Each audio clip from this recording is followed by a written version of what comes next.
I have everybody's availability. I just need to comb through it and see what works for us, because I know you gave us some options. Yes. And I saw the date that y'all took off the table. So we'll do that once we go back. Okay.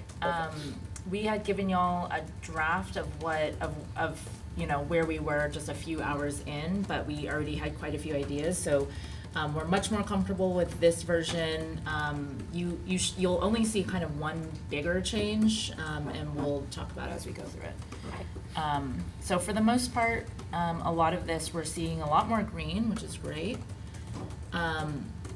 I had shared this last time that we didn't think, what we learned is that the paramedic practitioner does not require a master's degree.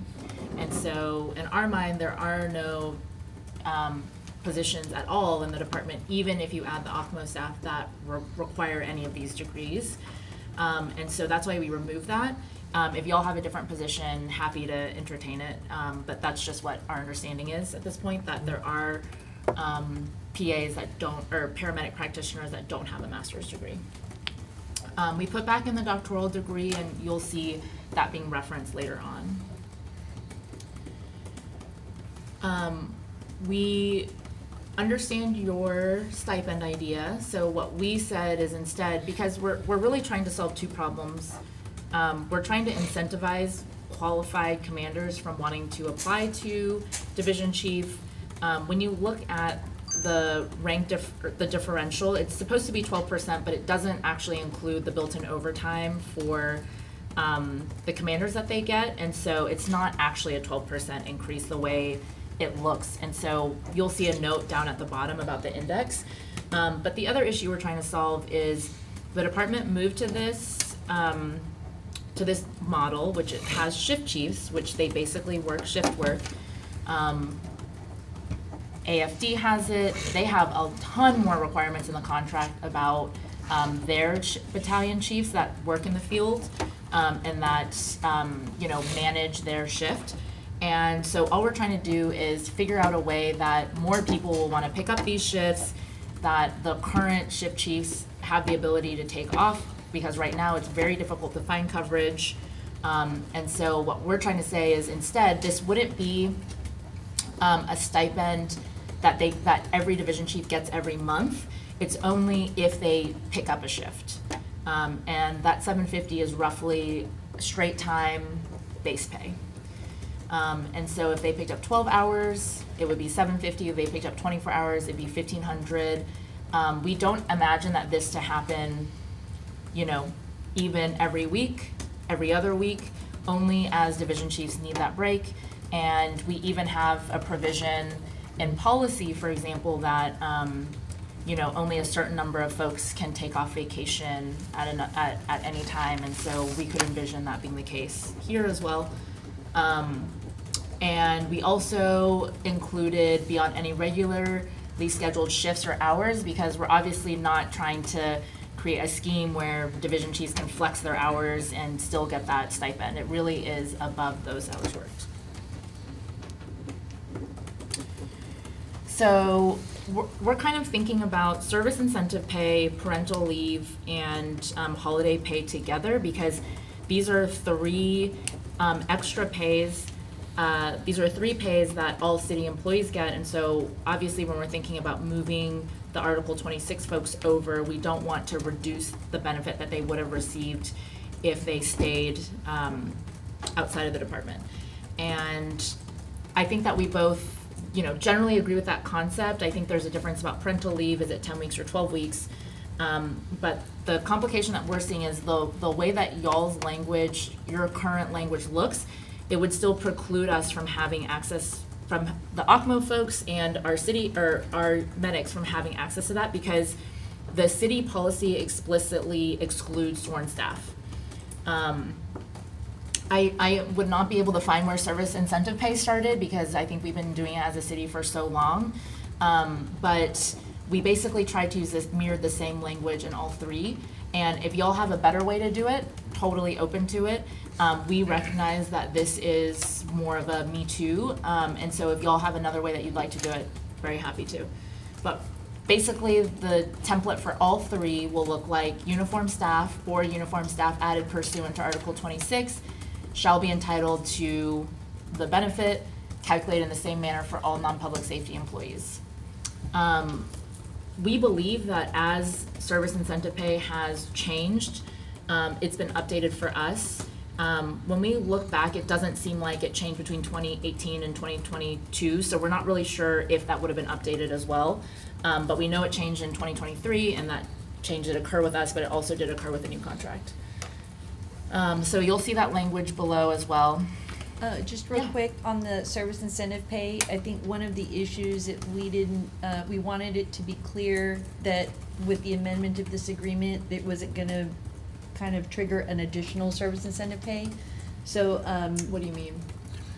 Until October. until October, like it's paid once a fiscal year. Yes. Right? And so Yes. that was one of the issues that Oh, we were okay. addressing, and I just wanna make sure that we're Sure. both on the same page on that. Yes. Okay. Yes, Yeah. absolutely.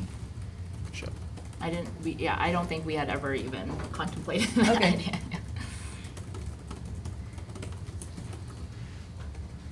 So higher class pay, there is a new addition here, and we'll kind of share further, but we added, this idea of paramedic practitioner fellows, and this is something that we had referenced, in the draft. This is totally new, would love to talk about it. We give complete discretion to the chief, on this. But basically, we created, it's not a promotion, it's just, an opportunity for a fellowship. And so if the chief decided to create this program, if he or she wanted to, they could provide this, but we wanted an avenue in case. And you'll see more of that language below.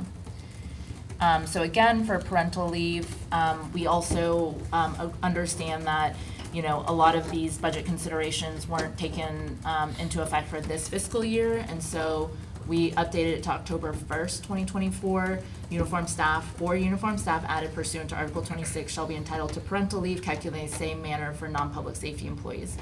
Again, your language, if it says at the time this amended agreement is entered into, our understanding is that the parental leave provided by city policy excludes sworn, so we think we would still be excluded. So if y'all have another way to word that makes sense, then very open to that.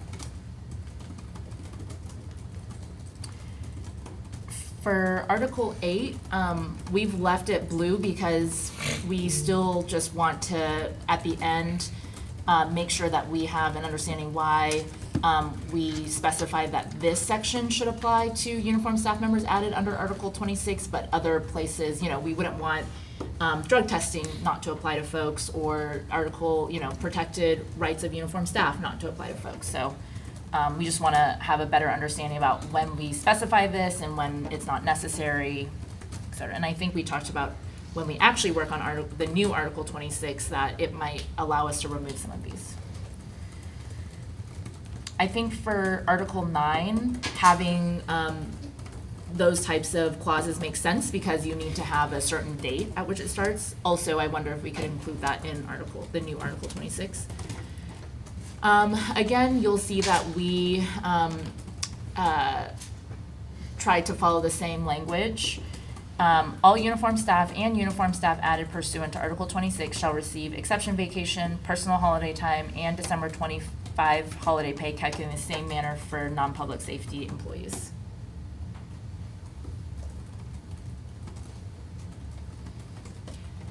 And if the fix is at the time of the amended contract or whatever, y'all just tell us what you want to fix it. But we know that Juneteenth, that when that policy passed, it explicitly excluded sworn staff. So if we just said that it would be in effect at the time of the amended agreement, it still would exclude sworn staff.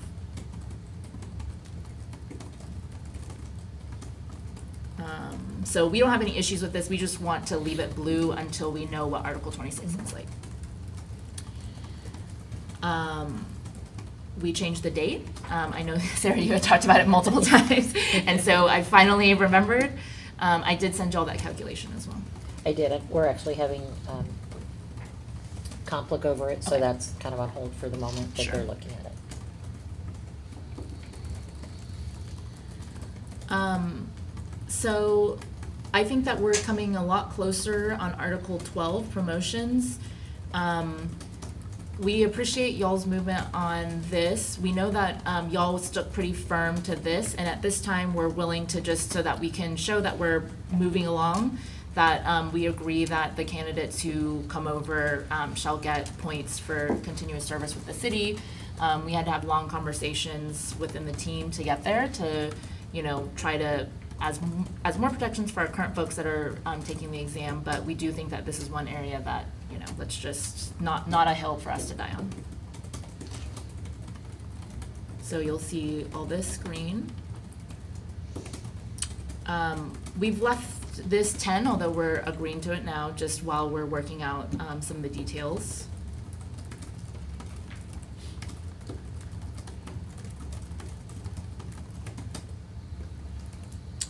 Okay, so the next real change is this idea of a paramedic practitioner fellowship. We basically copy and pasted the language from another part of the article that talks about an internship. So it gives the chief the ability to create an internship that would allow lay folks to come in without any EMT degree and get them that degree. And so I'm just gonna read this out loud. The department may create and implement a fellowship program for individuals who have completed physician assistant or nurse practitioner, probably should say certification or whatever, and are interested in becoming a paramedic practitioner. Anyone admitted into the fellowship program must either be current uniform staff or reappointed under Section 16. The duration of the fellowship program shall be until the fellow completes all requirements for the paramedic practitioner. So the reason why we put this in here is because we wanted to give Chief an avenue to do something like this. When we started really talking about the timelines for becoming a paramedic practitioner, you know, we have to do a reappointment of 5 years because that's how long it takes to, that's the shortest amount of time it would take to fulfill all the requirements. You have to do 3 years, either a nurse practitioner or physician assistant school, and then 2 years in a clinical setting. And that is the current requirement for that position. And so what we're saying is if you finish physician assistant school, you know, either through our pilot or on your own, or, you know, nurse practitioner school, or you have separated from the department, have gone through either of these schools and then want to come back. So it's only for these two types of folks that the chief could create a fellowship program that would kind of, wouldn't even like say that they have to be promoted into the paramedic practitioner, but would be allowed to work higher class as a paramedic practitioner while they're getting all their clinical hours in. So we imagine that every fellow would likely be a fellow for maybe 2 years while they're getting their clinical hours in. But you know, it only says that the department may create. It doesn't even obligate them to create. It's just, I think it's an idea to make the pathway seem a little bit more like a pathway and not just like this huge leap that they have to overcome. Because even if we created a pilot program and we help folks through school, there would still be that 2 years that we can't really account for after they get their PA or nurse practitioner. So I have a question, the Yeah. way that you're presenting and envisioning this. So the fellowship program you're proposing is to bring them into the department and work not as a paramedic practitioner unless it's an acting in certain cases Correct. at the discretion of the chief. But at the same time, they're getting their clinicals from somewhere else? Okay. Yeah. So it's, if they were a clinical specialist, let's say they went through our pilot program, whatever it ended up looking like, they do 3 years, they're still a clinical specialist, and then they can become a fellow, and then, you know, if they are working as a paramedic practitioner, they can get higher class pay for that, and then also get their clinical hours in, yeah. Or they could, you know, and it could be part-time they're, you know, a field CS, and part-time they're working higher class so that they get that experience, yeah. So it'd only be for the shifts where they were actually acting as a paramedic practitioner. That's what we're envisioning. Any other questions about that? So promotions for paramedic practitioner and chief paramedic practitioner, we do really appreciate your movement about saying that there have to be 3 eligible. We just don't envision there to be that many folks eligible for a very, very long time. And so, but we understand that, you know, that the chief and the medical director should have at least an option, so we just put it to 2, and we have another area where we kind of give the chief and the medical director a little bit more latitude in the beginning. So you'll see that down below. We also removed field because this should be available for communications and field.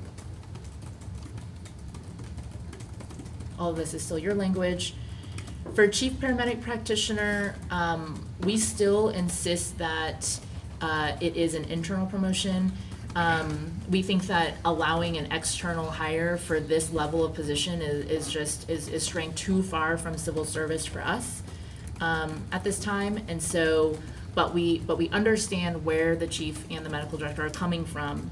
And so what we said is, if there is somebody who in the department who is qualified, meets the minimum requirements, submits a letter of interest, that they have to be chosen among the folks. But if there are no uniformed staff who have submitted a letter of interest and have met minimum qualifications, then they can follow the direct hire process. So obviously, if nobody is interested in becoming the chief paramedic practitioner, then certainly we understand that we would have to hire expediently, and then they could hire externally.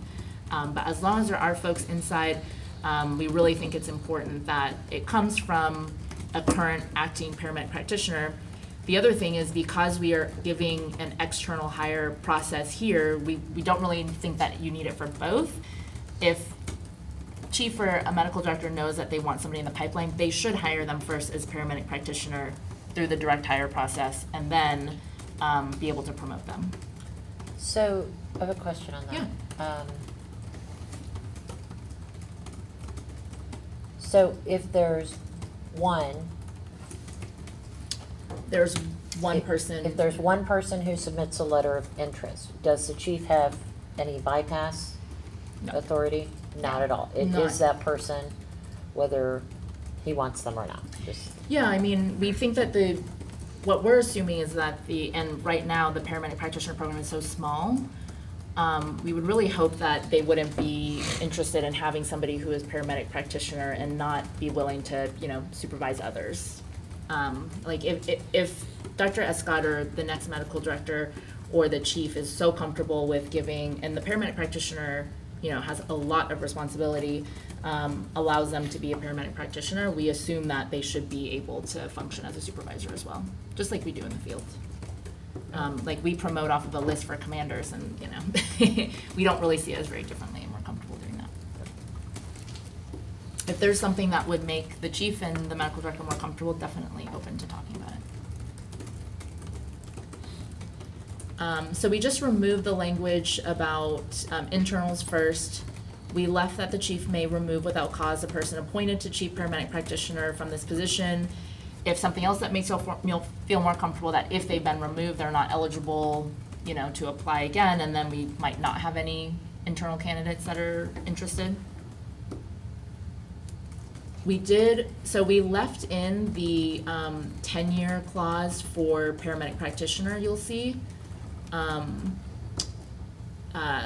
That appointment can remain, but we believe that we're happy with going to a strict, promotional process for chief paramedic practitioner, and so we remove that clause here. We think it's important for one area. We don't think that is necessary for this area.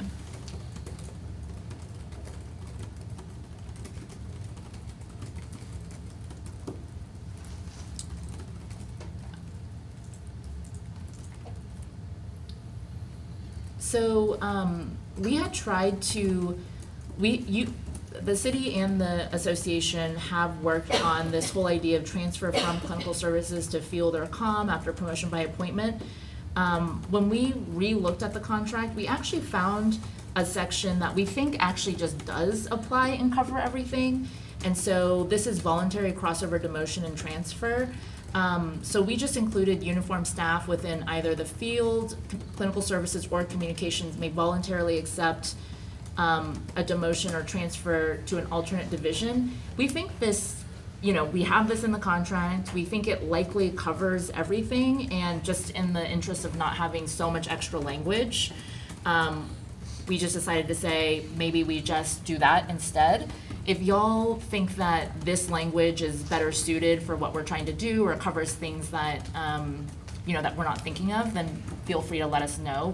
We're like, oh man, we kind of already have that language. So I think that's something that y'all just might wanna, think through the different things. I think we're frankly comfortable with just including these 2 words and then removing all of this or leaving this in, but it's just an idea that we wanted to throw out there.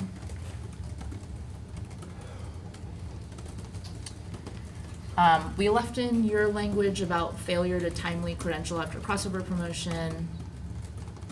We do think that this is, very different, and so we understand why that needs to be in there.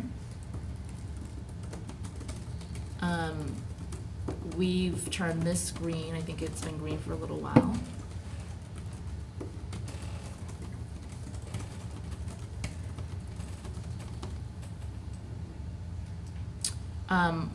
I think we've already shown you this language, or we've really talked about this language. Originally, we had or their designate, and then when we looked at definitions, we agree with y'all that it includes that, so we just removed it.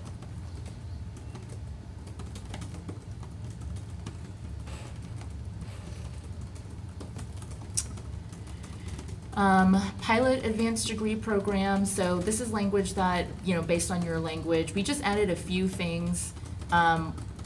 We think that y'all do intend for it to be funded in the last year of the contract. We see right here that the pilot program shall not obligate the city to funding beyond this agreement, which suggests that there should be some funding in this agreement. And we know that it's only for FY 2026, 2027. And we just want to be clear that, we're not designing a program where somebody leaves and comes back. We really want somebody to be able to have continuous employment. And so there will have to be city funding. And so we just want to highlight that, and we put in city funding.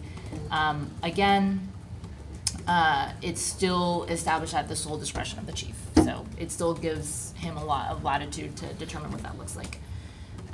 We also wanted to be clear that for us, the pilot program is to allow folks to transition from clinical specialist, captain, or commander to paramedic practitioner. But we also, when we called it, we didn't call it the paramedic practitioner program, we call it advanced degree. And so all we're doing is wanting to add language that talks about, and to begin discussions of how other advanced degrees might benefit the department.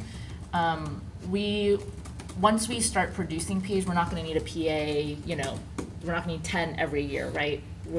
There's only gonna be a very limited number of PA positions, but we do think having a master's or a PhD in data science and emergency management could really benefit the department. And so maybe, 1 year we do a PA program, another year we do a master's degree program, or focus on different areas.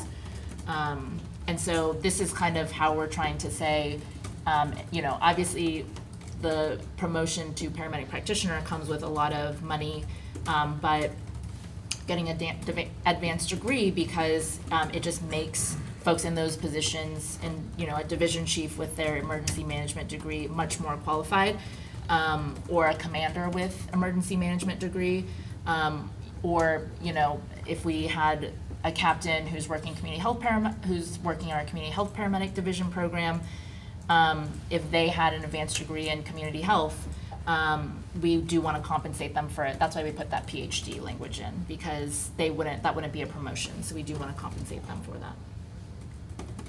And just, I don't think I mentioned this, but we don't currently have any PhD folks in the bargaining unit, so there's no cost to the city.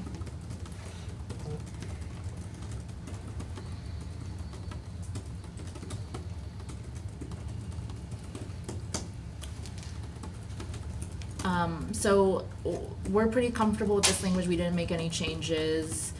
We left in the direct hire for chief paramedic practitioner because we still acknowledge that there might be times where that might happen.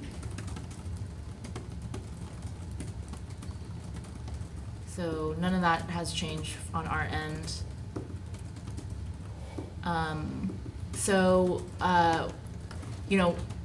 Obviously the department and the city are trying to add a lot of latitude about pay.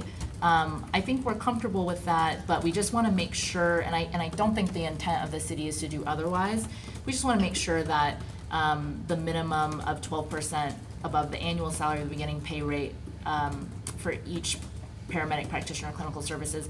So what we're saying is, what y'all said is that if the chief paramedic practitioner is hired from the outside, that the chief can determine pay. We just want to make sure that the minimum is 12% above what the paramedic practitioners make. And likely, I think that, you know, the idea is that it would go much higher, but we just want to make sure that that's the case. And you're bringing up the 12% because you're assuming that would probably be the differential, is that what that's coming from? Yeah, so, Okay. you know, like we had shared before, between medic and CS is 17%, and then CS and everything above is a 12% differential. And so obviously for clinical services, that might be different, and if that is different, you know, happy to talk about that, but that's just kind of more of a placeholder than anything. Okay, just want to make sure, because we still have that to talk about. Yes, when we get pay skills, yes, absolutely. So more of a placeholder, but that's Okay. where the number came from. And we just wanted to start putting in notes maybe at the bottom for both of us, because I don't want to forget that some of the stuff won't even be in the actual language, but will be in the index in Article 26. And so in part of the expanding division chief to 10, what we're really wanting is that the division chief pay to accurately represent 12% above the annual commander pay. So if you look at the difference right now between commander and division chief, we call it a 14% raise, but it's reduced from a 42-hour week to a 40-hour week, and it doesn't incorporate any of the built-in overtime. And so when you look at the difference, it looks much smaller than the difference between even like a captain and a commander, for example, because it doesn't include that built-in overtime. So that's why we're saying that we're really wanting to just shore up it to a 12% above the annual pay. And the last thing is that we also wanted to put in a provision that would allow direct hire paramedic practitioner and chief paramedic practitioner through the life of the contract. And so there would be a provision that would allow chief to do a direct hire even if there were internally qualified candidates just through the life of this contract. And we also said, or up to 8 paramedic practitioners. So regardless of how many internal applicants there are, chief can do an external hire through the life of this contract, and then afterwards it has to go to the 2 and an internal hire for chief or internal promotion for chief paramedic practitioner. So it gives you know, through the contract, time to build the team up. If there are more than 8 paramedic practitioners, then we do ask them to go through the internal process. I don't think that we'll get there, but we just wanted to cap it. Yeah, There's that's- a footnote on there, is a footnote just say Oh, it's that it's a just- counter proposal? it's a Okay. I consideration didn't know if for there us. was anything else. And that's more just trying to make sure that we continue to give, you know, bring something to the table that allows y'all, or allows the department discretion, because initially filling these positions, you know, can be difficult, and so we're taking that into consideration and trying to make sure that we're still working well together on it. Yeah, and we were always, you know, part of the bargaining, we recognized that there would certainly be a one-time appointment, and so now we're trying to say that, look, like, we can do it through the life of the contract for these different positions.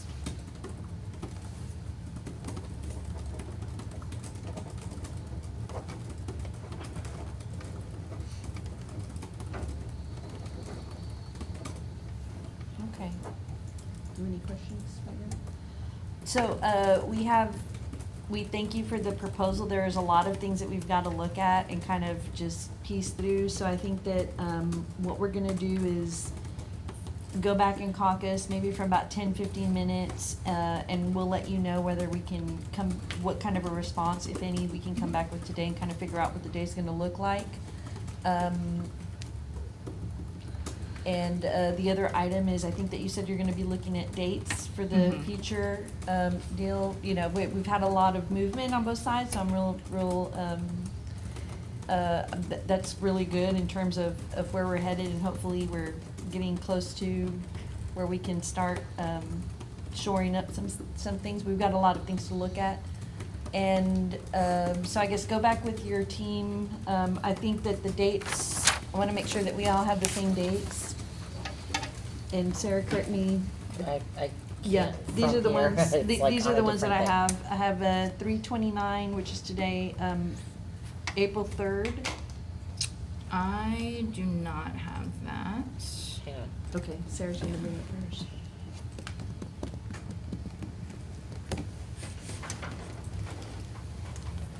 Oh, I think, we weren't available April 3rd, Oh, so we okay. took that. I just have the April 12th, April 16th or 17th, not both, April 22nd, Friday, April 26th.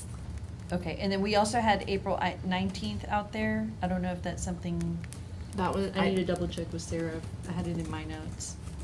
Yeah, that was not something that we got as an option in Sarah's, email to us. Yeah, what I have as options were Wednesday, April 3rd, which you're saying you Okay. can't do to begin with. Friday, April 5th, April 12th, the 16th or 17th, but not both, the 22nd and the 26th. April 5th is the one that we then came back and said we're pulling April 5th off the list, yeah. So we'll, get back to you, while we're caucusing. It'll take us not very long. Okay. So it's 3, 12, 16, 17, 22, 26. Okay.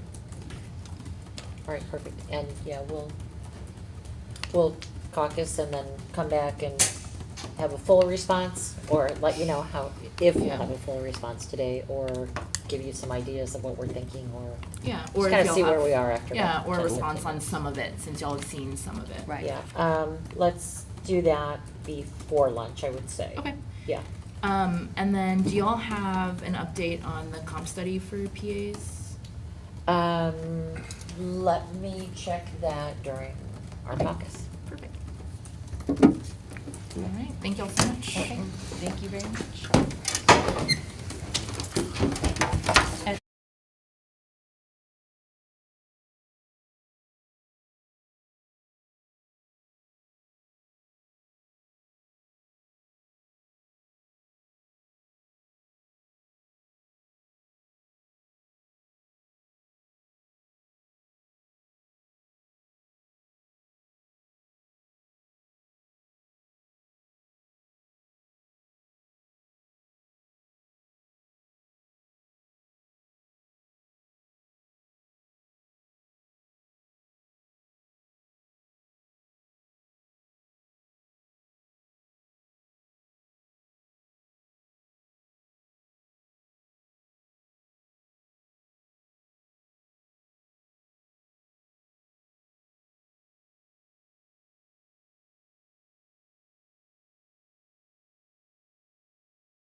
Yeah, just don't put your arms on here and you won't be cold when you I leave. know. These are cold.